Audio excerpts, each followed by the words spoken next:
миний эх орны Хаймар улсын Хүсгэл нутгийнхны бахархал болоод байгаа. Сүүлийн үед бас нэг нутгийнхны нэр нүүр төдийгүй Монгол улсынхаа нүүрийг одоо нэрийг тийм ээ дэлхийд дахинд гаргаж байгаа. Бадам хатан гэж охиныг нэвтрүүлэгтээ урьсан. Бадам хатан маань ердөө 2 сар хүрэхгүй хугацааны өмнө Солонгост болсон олон улсын марафон одоо гүйлтийн тэмцээнд 100 км-ийн ангилалд одоо төрүүлээд ирсэн юм охин.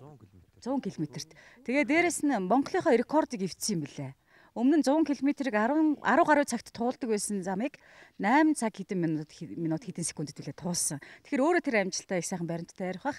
Тэгээд энэ их гоё гүйгч спортын өсөх ирээдүйтэй нэг тамирчин охиныг өрж ингээд Бадам хатан. За сайн хэмжээрвөө.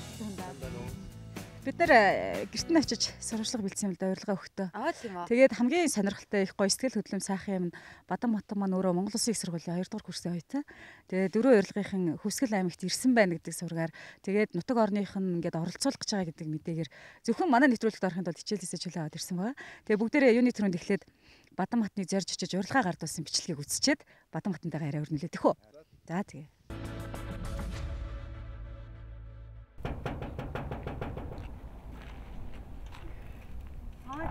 Бадам хатнаа. Сайн байцгаана. Арин гэрдэм. Сайн байна та Бадам хатны ээж юу? Тийм байна. За тэгэхээр үзэгчдээ бид нэр 4 урилга нэвтрүүлэг хөтлөгч Арин гэрэл өөрийнхөө зочныг зориод Хүсгэл аймгийн нэрийн өгсөн амьтад үлдээд тэвний төрөнд урилга хүлээж авна уу? Үндэсний телевизийн 4 урилга ток шоу нэвтрүүлгийн зочноор ирж байна. Бадам хатан таны гэсэн урилгыг аваад хаа хол Улаанбаатар хотоос зориод ирлээ. Ямар гоё юм бэ. Та бас их гоё. Би тэмрээ уцтай харагдсан чи спортын шиг харагдлаа. Спортын хвшилтэй өгн сургуульд байхдаа бас ямар ч байсан алтан намар горон суралдаа нэгээс 10 дугаар анги төгслөө бас эхний 3 байрыг алддаггүй л хэлсэн. Түүнээс ч нэг тийм гавьяа шагнал байхгүй л те. Одоо гэрт нь хэн байгаа вэ? Гэрт одоо манай өвөө эмээ хоёр. Өвөө эмээ хоёроос нэг мундаг охиныхын тухай жаахан ч гэсэндээ тавьчихсан ч гэсэн асууя. Тэгэхээр танаа гэрт орё дэх үү? Тэгээ. За. Би өөрөө тассан сан сумын хараад миний том давдангийн охин хараагаас их төсвөрөдөлтөд ийм хүмүүс ирсэний ачуу юм. Өчиг болгож бодож байна. Би өөрөө Хүсгэл аймгийн Арслан хүнд өргөлт улсын мастер мөнгө хүрэл медальтай чөлөөт өхийн Хүсгэл аймагт хүнд өргөлт чөлөөт өхийн анх 1965 онд үүсгэн байгуулсан. Спортт би насаараа хүчин зүтгэсэн юм. Энийг бас удам байж болно. Намайг өдөр хадмалдаар гараад надтай цаг малынхаа хойноос л их сайн гүйдэг охин байсан. Тэгээд эргүүрэл ингэж гүйдэг болох юм байлгүй. Баярлалгүй яг баярал эндээс уйлж ил суулаа би. Төрөллөө гэж дуулаад.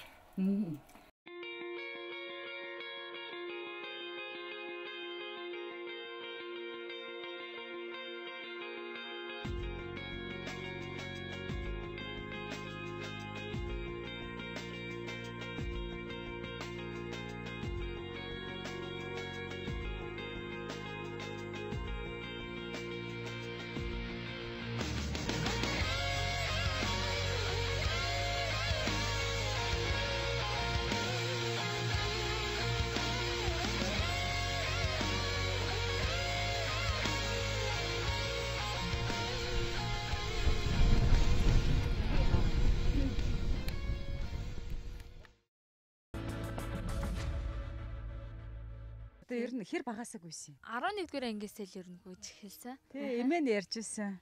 Багын л ингээл хонь хураг шиг эргүүлээд гүйдэг л байсан. Багын ер нь их гүйдэг, чавтаал хараагаал гүйж одоо хүүхдээсэн гэд. Одоо нөгөө намрын уралдаан тий кросс гэж ярьдаг шүү дээ тий. Тэр уралдаанаар энэ төр бол Бадам хотоос торохгүй айглахгүй амсгахдахгүй л гүгээ ороод ирдэг гэсэн баг та. Тий 10 жилдээ ер нь дандаа төрүүлдэг гэсэн. Тийм үү. Ер нь бол байсан л юм байна тий. Тэгээ нөгөө хөдөө эмээ өвөө дээр өссөн болохоор тэгээд эмээ өвөө дээр хонь малны хойноос гүгээд ийм хурдан гүдэг болсон байлгүй гэл тэгээд тийм. Сая олон улсын тэр уралдаанд хичнээн улсын ямар тамирчид оролцоод тэгээд тэр бараг 8 цаг гаруй 100 км-т гүйх гэдгийг би л төсөөлөхгүй байна. Урд нь ер нь ийм олон улсын чанартай тэмцээнд манайхаас гүйж амжилт гаргасан хүмүүс байсан уу? Байсан. Урд жил энэ чэжүүд ер нь жил болгон зохиогддог тэмцээн байгаа. Тэгээд урд жил манай тамирчин их шиг сайхан гээд спортын мастер гүгээд ирсэн байгаа 100 км-т 2 дугаар яринд ороод ирсэн 10 цаг 57 минут 11 цаг гарантай рекордыг 10 цаг 57 болж. Чиний амжилт болохоор сая 100 км-т 8 цаг 35 минут 45 секунд бол. Тий. Төрөөс 2 цаг гаруй үедээ хийсэн байгаа рекордыг. Юугээ болохоор би нэг өнгөрсөн намар нэг улсын аваргаар 10 цаг 57 минутын 9 цаг 16 минут алгасан байхгүй өөрөө. Улсын аврагтаа төрүүлж рекорд урагшлуулчаад тэгээд олон улсад очингуудаа бас тэрийг урагшлуулад. Тийм байна. Тэгээд 8 цаг. Ер нь нөөц байгаад байгаа юм шүү. Одоо дахиад уралдвал 7 цаг идмэд болчих юм. Рекорд дэвддэг хүмүүс чинь нэг тийм нөөцөө хадгалаад идэм байл шүү дээ. Олон рекорд хийж 100 км-т. Дэлхийн рекорд нь 7 цаг 30-тай байдаг. Хайрхан биш үү? Хайрхан байна тий. Сая бол чи бүх нөөцөө шахсан уу? Шавхсан. Шахаад уу? 7 цаг 35 минут гэдэг чинь чи 8 цаг 35 минут шүү дээ, тийм ээ. Тэгэхээр чи ердөө 1 цагийн л дэлхийн рекорд руу ойртоход 1 цаг л байна шүү дээ. Цаг гэж бодохоор ч одоо 1 цаг гэхээр бас 10 хэдэн километр чанга юм байна те.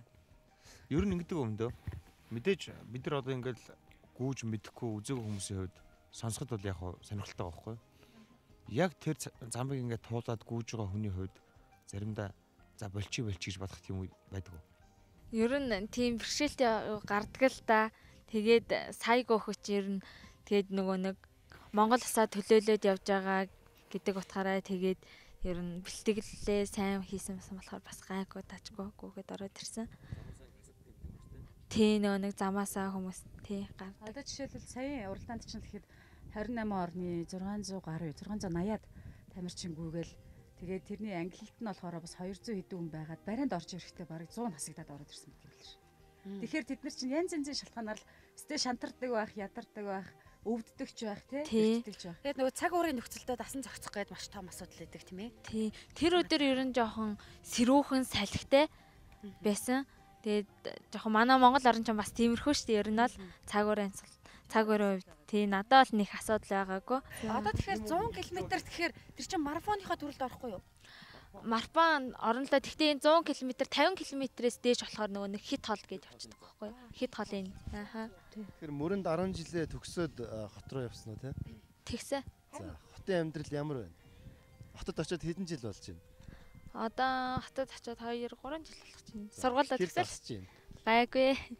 Би анх ариун гэрлийг зочныхаа тухай ярьж байхад нь спортын сургуулийн хүүхд орж ирэх юм байна гэж ойлгосон байхгүй. Тэгсэн сая Монгол Улсын их сургуулийн оюутан гэлжлээ. Ямар чиглэлээр сурд юм бэ? Нягтлангийн чиглэлээр. Оо за за. Тэгээ одоо сургуулийн чинь ингээд ийм амжилттай явдаг мэдхөө. Нутаг орныхан бол ингээд их гоё хүлээж авчин тийм ээ. Баяр хүрэж байна. Харин сургуулийн Монгол Улсын их сургууль гэдэг тэр том сургууль жишээлбэл ийм мундаг шилдэг тамирчин өөрсдийнх нь сургууль байгааг мэдхөө. Мэднэ. Тэгээ яаж хүлээж авч байна? Ер нь бол би огн завсартцсан нэг жил завсарцсан байгаа нөгөө нэг тэмцээн ингээд татгачаа яваад тэгээ яг нь сургууль гайгүй хүлээж авт юм аа.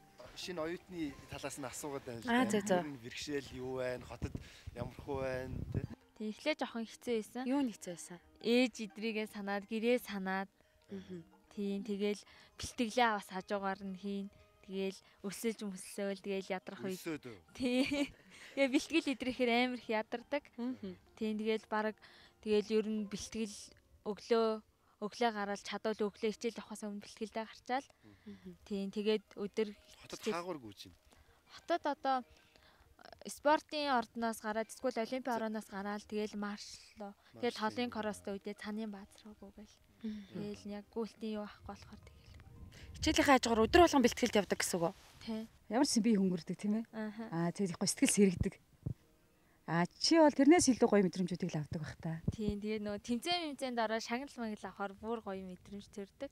Тийм тэгээд заримдаа ингээд бэлтгэл одоо ингээд тэмцээнд усны дараа нэг хэд хоног амардаг. Тэгээд хэд хоног нэг 10 хэдэн хоног ингээд амарчхаар бэлтгэлээ хиймээр санагдаж байгаа. Тийм ер нь. Чиний өөрөө сурцсан болохоор тактик юу байдгийг жигт хурдтай явах уу эсвэл нэг бариар ойртсон хүчээ гамжилт ч юм уу те хүчээ нөөдөг одоо ямар аргачлал байд юм бэ?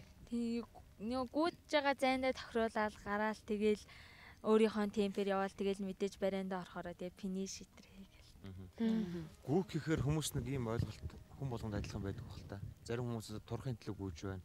Зарим хүмүүс эрүүл байх төлөө гүйж байна те.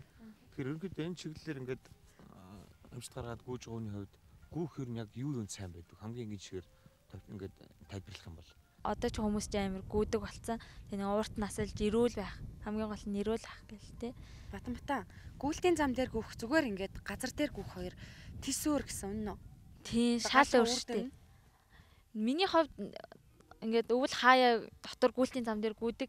Тэгэхээр нэг удаан гүйж чаддгүй. Тийм. Өвлчсэн гараалгүй үйл арай дээр. Тийм. Өвөл бол нэг 7 хоногтоо нэг ганц удаа л нэг гүйлтийн зам дээр гарчгүй нэг 20 минутаас дээшгүй чаддгүй штэ. Би яг ч юм хэцүү байд ш. Хэцүү санагдаад. Тий. Ирээдүгөө яаж харж байгаа тухай. Гүйлтээр одоо тэр дэлхийн рекордын 1 цагаар зэрэгцэж очих тийм ээ. Тэр амжилтын тухай. Одоо 10 сард Азийн аврагтай. Тэгээд сар гарны дараа бас дэлхийн аврагтай байгаа. Тэгээд ер нь бол ингээд нэгэнт ингээд гүүгээ тамирчин болсон юм чинь. Тэгээд дэлхийн олимпийн 5 цанд гарах тийм мундаг тамирчин болно гэж бодож байгаа. Хөөх 2 том даваа хүлээж байгаа юм шүү дээ ойрхон. 10 сард Аз, сарын дараа нь болохоор дэлхийн болох юм шүү дээ. Тэгээд сүүлдээ олимп гэж ярьдаг шүү дээ. Мэдээж олон цагаар ингэ гүйж байгаа тийм. Олон цагаар гүйж байгаа хүний хувьд юу боддог бол? Юу боддог бол тийм.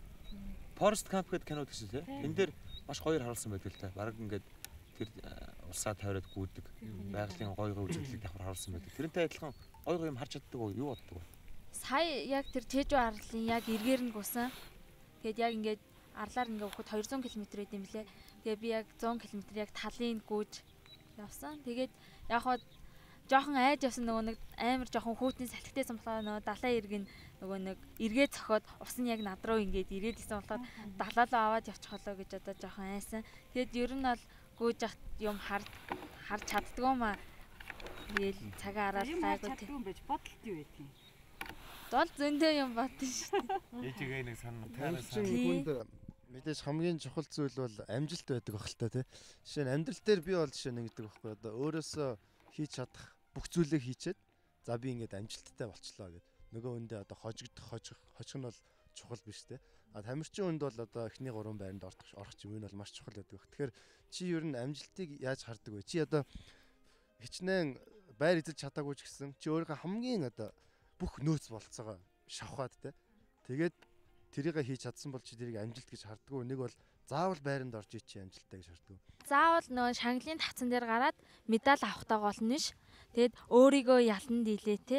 Тэрийг л ер нь бол амжилт гэж бод. Өөрийгөө ялан дийлэх. Тэгээ хамгийн гол нь өөрийгөө ялан. Яг л энэ хариултыг жоохон үлээсэн баг тийм ээ. Тэгэхээр хөвсгөлийн охин.